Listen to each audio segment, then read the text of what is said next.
అందరికీ ప్రైజ్ తలాడండి. Welcome to my channel. ఈరోజైతే యోసేపు కథ చూసుకుందాం. యోసేపు అతని అన్నల గురించి తెలుసుకుందాం. ఇది యాకోబుకు ప్రియమైన కుమారుడు యోసేపు కథ. యోసేపుకు 2 కలలు వచ్చాయి. వాటిని తన అన్నలకు చెప్పాడు. కలల ద్వారా కూడా దేవుడు మాట్లాడతాడని ఆ రోజుల్లో ప్రజలు నమ్మేవారు. యోసేపు తనకు వచ్చిన కలలు వివరిస్తూ నిజంగా దేవుడు మాట్లాడుతున్నాడు అని చెప్పాడు. యాకోబు తన తండ్రి నివసించిన కానానులోనే ఉండిపోయాడు. ఇది యాకోబు కుటుంబ కథ. యోసేపుకు 17 సంవత్సరాలు.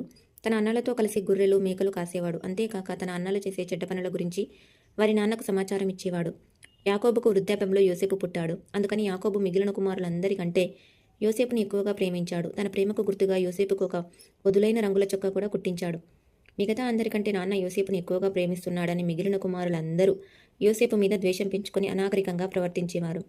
ఒకసారి యోసేపుకు ఒక కల వచ్చింది. తన అన్నలకు దాని గురించి చెప్పాడు. ఆ కల విన్న తర్వాత వారికి యోసేపు మీద ఇంకా ద్వేషం పెరిగింది. యోసేపు వారితో తనకు వచ్చిన కల చెబుతూ, వినండి, గోధుమ పంట కోస్తున్న మనం పొలంలో ఉన్నాం. మనమంతా ఆ పనులు మోపులు కడుతున్నప్పుడు నా మోపు లేచి నిటారుగా నిలబడింది. మీ మోపులన్నీ దాని చుట్టూ చేరి దానికి వంగి నమస్కారం చేశాయి అన్నాడు. అందుకు అన్నలు కోపంతో, నీవు రాజువై మమ్మల్ని పరిపాలిస్తామని పగటి కలలు కంటున్నావా అంటూ ఎగతాళి చేశారు. అయినా యోసేపు తనకు వచ్చిన కలలను చెబుతూ ఉంటే అన్నలకు అతని మీద ఇంకా ద్వేషం పెరిగిపోయింది. ఆ తర్వాత యోసేపుకు 2వ కల వచ్చింది. మళ్ళీ తన అన్నలతో ఉత్సాహంగా, అన్నలు, నాకు ఇంకో కల వచ్చింది. అదేమిటంటే సూర్యుడు, చంద్రుడు, 11 నక్షత్రాలు నాకు నమస్కారం చేశాయి అంటూ చెప్పాడు. యోసేపు ఈ కలను నాన్నకి చెప్పాడు. అప్పుడు నాన్న అతనితో, అదేం కల? మీ అమ్మ, నేను, నీ అన్నలు నీ దగ్గరికి వచ్చి నీకు సాష్టాంగ పడతామా అని చివాట్లు పెట్టాడు. యోసేపు అన్నలు 2వ కల గురించి విని అతని మీద మరెక్కువ అసూయ పెంచుకున్నారు. వారి నాన్న మాత్రం ఆ కల భావం ఏమై ఉంటుందా అని దాని గురించి ఆలోచిస్తూ ఉండేవాడు. యోసేపు అన్నలంతా తమ మందల్ని కాయటానికి షెకెం ప్రాంతానికి వెళ్లారు. యాకోబు యోసేపుతో, నీవు షెకెంకి వెళ్ళి నీ అన్నలు ఎలా ఉన్నారో, మందలు ఎలా ఉన్నాయో చూసి వచ్చి ఆ సంగతులని నాతో చెప్పు అన్నాడు. అలాగే, నేను వెళ్తాను అని యోసేపు అన్నాడు. యోసేపును నాన్న హెబ్రోనులో దాకా సాగనంపాడు. యోసేపు షెకెం చేరి అటు ఇటు చూస్తున్నాడు. అప్పుడు ఒక మనిషి యోసేపు దగ్గరికి వచ్చి, నీవు దేనికోసం చూస్తున్నావు అని అడిగాడు. అందుకు యోసేపు, మా అన్నలు ఇక్కడ మందలను కాస్తుండాలి, వారి కోసం చూస్తున్నాను. వారు ఎక్కడ ఉన్నారో కాస్త చెబుతావా అన్నాడు. అందుకు ఆ మనిషి, వారు అప్పుడే వెళ్ళిపోయారు. వారి మాటల్ని బట్టి దోతాను అనే ఊరికి వెళ్తున్నట్లు తెలిసింది. ఆ మాట విని యోసేపు తన అన్నలను వెతుక్కుంటూ వెళ్ళి దోతాను దగ్గర వారిని కలుసుకున్నాడు.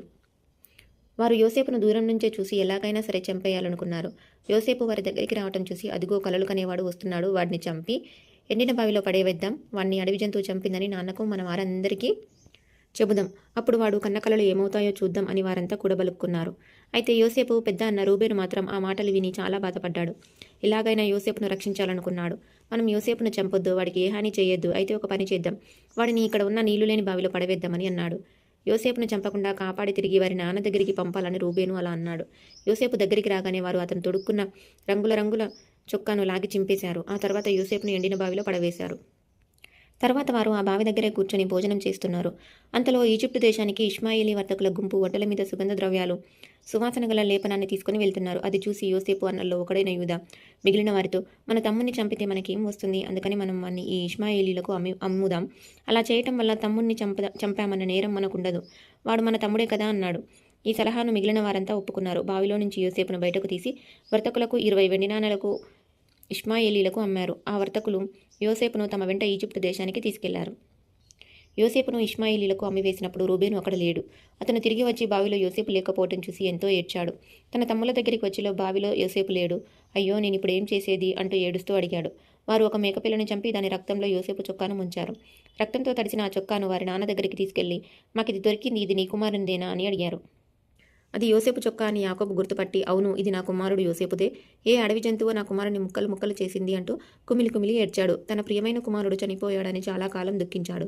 కుమారులు కుమార్తెలు నాన్నను ఓదార్చడానికి ఎంతో ప్రయత్నించారు. కానీ అతనికి యోసేపు మీద దిగులు పోలేదు. అంతేకాదు, వారితో నేను చనిపోయేదాకా నా కుమారుని కోసం ఇలా ఏడుస్తూనే ఉంటాను అని అన్నాడు. యోసేపు ఈజిప్టులో ఉన్నప్పుడు చాలా విషయాలు జరిగాయి. ప్రభువు యోసేపుతో ఉన్నందువల్ల అతను విజయం పొందాడు. కానీ చేయని తప్పుకు కొంతకాలం జైలులో ఉన్నాడు. అతను జైలులో ఉండగా చాలామందికి సహాయం చేశాడు. దేవుని ఆత్మ సహాయంతో యోసేపు కలల భావాన్ని వివరించాడు. ఈజిప్టు రాజుకు కల వచ్చి యోసేపు కోసం కబురు చేశాడు. వెంటనే యోసేపును జైలు నుంచి బయటకు తీసుకువచ్చారు. యోసేపు క్షౌరం చేసుకుని శుభ్రమైన బట్టలు వేసుకుని రాజు ముందు నిలబడ్డాడు. అప్పుడు యోసేపుతో, నాకు ఒక కల వచ్చింది, ఆ కల భావాన్ని ఎవరు వివరించలేకపోయారు. నీవు కలల భావాన్ని చెప్పగలవని విన్నాను అని అన్నాడు. అందుకు యోసేపు ఎంతో వినయంతో, మహారాజా, మీకు వచ్చిన కలల భావాన్ని వివరించడానికి దేవుడే నాకు సహాయం చేయాలి అన్నాడు. అప్పుడు రాజు యోసేపుతో, నేను నైలు నది ఒడ్డున నిలబడినట్లు నాకు కల వచ్చింది. ఆకస్మికంగా ఆ నది నుంచి 7 బలమైన ఆవులు బయటికి వచ్చి గడ్డి మేస్తున్నాయి. ఆ తర్వాత మరి 7 బక్కచిక్కిన ఆవులు కూడా ఆ నదిలో నుంచి పైకి వచ్చాయి. అంత బక్కచిక్కిన ఆవుల్ని నేను ఇంతకు ముందు ఎప్పుడూ చూడలేదు. అవి బలమైన ఆవుల్ని తిన్నాయి. అయినా ఆ బక్కచిక్క ఆవులు ఎప్పటిలాగే బలహీనంగానే ఉన్నాయి.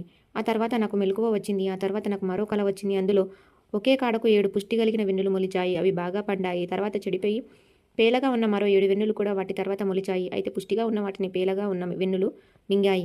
ఈ కలల్ని నేను జ్ఞానులకు చెప్పాను. కానీ ఎవ్వరూ వీటి భావాన్ని నాకు వివరించలేకపోయారు అని నిరాశతో అన్నాడు.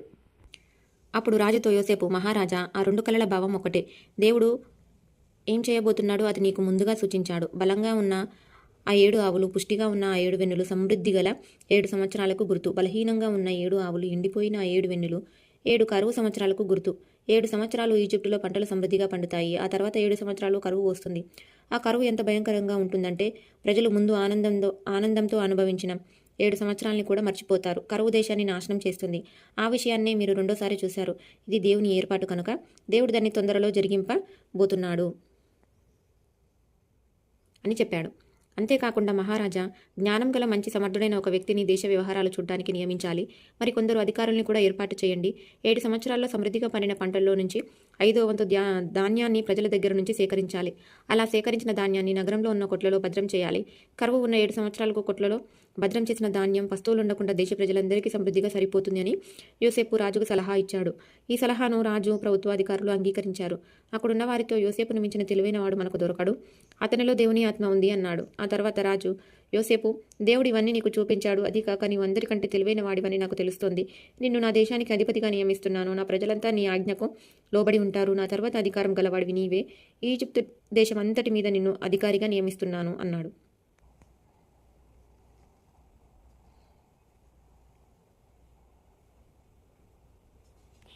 రాజు ముద్ర ఉన్న ఉంగరాన్ని యోసేపు వేలికి తొడిగాడు. విలువైన సన్నపు నారబట్టలు యోసేపుకు తొడిగించాడు. ఒక బంగారు గొలుసు కూడా అతని మెడలో వేశాడు. అంతేకాదు, రాజు తన దగ్గర ఉన్న 2 రథాన్ని కూడా యోసేపు కోసం కేటాయించాడు. సైనికులు యోసేపుకు ముందుగా వెళ్తూ దారివ్వండి అంటూ ఊరేగింపుతో అతన్ని తీసుకువెళ్లారు. ఆ రకంగా రాజు యోసేపును నియమించాడు. రాజు యోసేపుతో, నేను రాజును అయినప్పటికీ నీ అనుమతి లేకుండా ఈజిప్టులో ఎవ్వరూ ఏది చేయడానికి వీల్లేదని ఆజ్ఞాపిస్తున్నాను అంటూ అధికారికంగా చెప్పాడు. రాజు యోసేపుకు ఒక ఈజిప్టు వారి పేరు పెట్టాడు. ఈజిప్టు స్త్రీతో వివాహం కూడా చేశాడు. ఆమె ఒక ఈజిప్టు యాజకుని కుమార్తె. యోసేపుకు ఈ ఈజిప్టు దేశానికి అధిపతిగా నియామకం జరిగినప్పుడు అతని వయస్సు 30 సంవత్సరాలు. ఆ తర్వాత యోసేపు ఈజిప్టు దేశమంతా ప్రయాణం చేశాడు.